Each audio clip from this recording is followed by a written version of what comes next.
Take You There is our first show in way too long, and it is really good to be back on stage.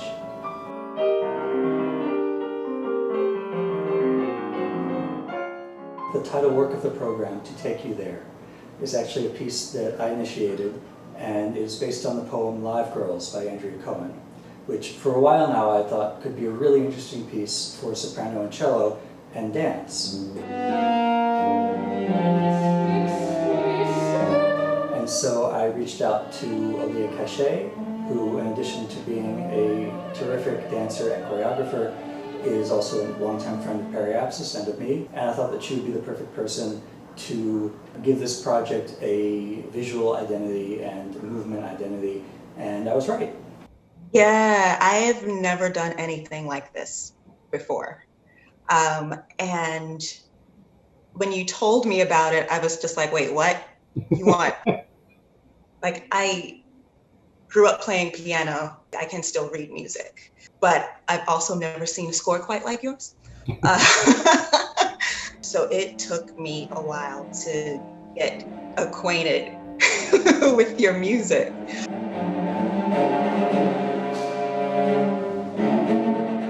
The rehearsal process feels very much like kind of putting the pieces of a puzzle together.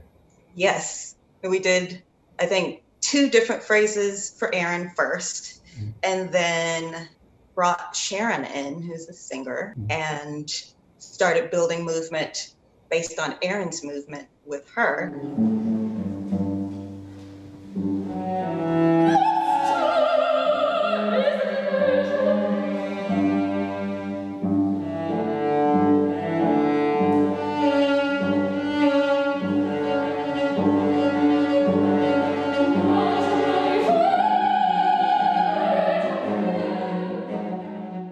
As I've been working over the past year and a half, one of the things that I've really been experimenting with is just playing and being distracted and allowing myself to find something tangible in that distraction that I can use.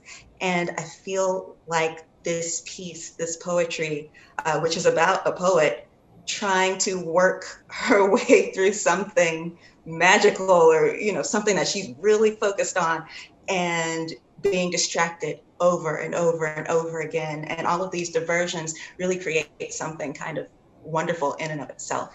And I just kind of let that be my guide for this piece.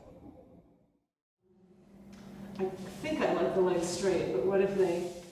I've been talking with Gabrielle Lamb about a couple different projects over the past couple years, but this is the first time that we actually are getting to work together as composer and choreographer. And it's so exciting because she's really such a tremendous artist with a very unusual working process. She works differently than any other choreographer I've worked with. She will kind of tell the dancer, where does your body want to go from here? So it's very much about having it be natural, but also quite intricate and detailed. Over the past year during COVID, there haven't been very many opportunities to create partnering. So that's one of the things that I was excited about with this process in Periapsis is finally being able to have dancers in contact, sharing weight, tying themselves and each other in knots and bubbles.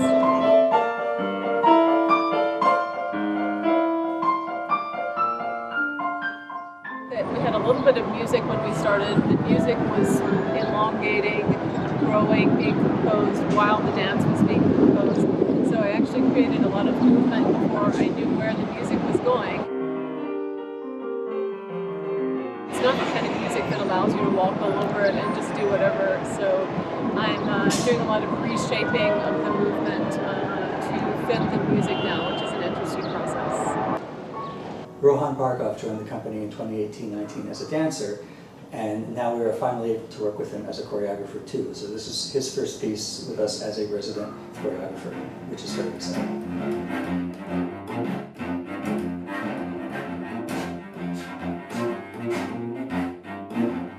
The piece that I'm creating for Periapsis this year is set to an original piece by composer Asha Srinivasan.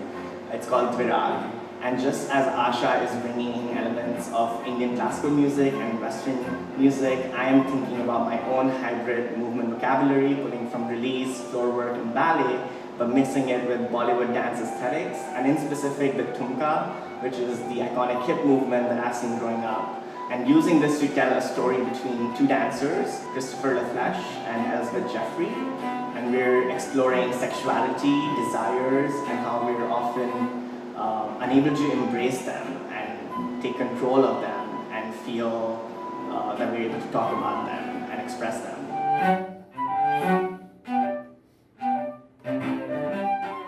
For those of you who know our work, there'll be a lot of familiar faces on this program, but also some new ones.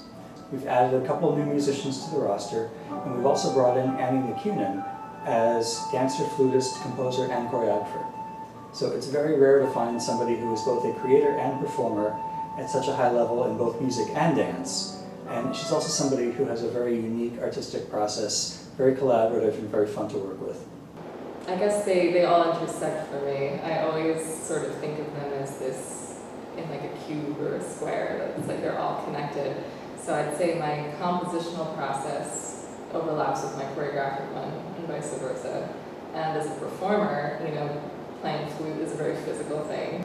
The creation process tends to be kind of different depending on the theme of the piece and but I always start with improvisation. So I play around on my flute, dancing, I choreograph some things to dance to, I compose some things to play flute to.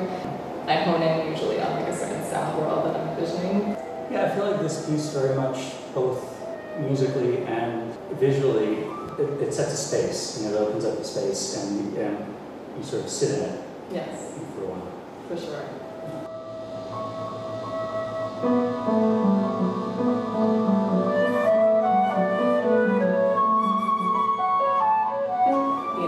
Playing flute and moving at the same time is a very interesting challenge. I think whenever I play flute, no matter what genre, I feel like it always becomes like a part of me. So when I'm dancing, that kind of feels very natural, even though it's like this thing.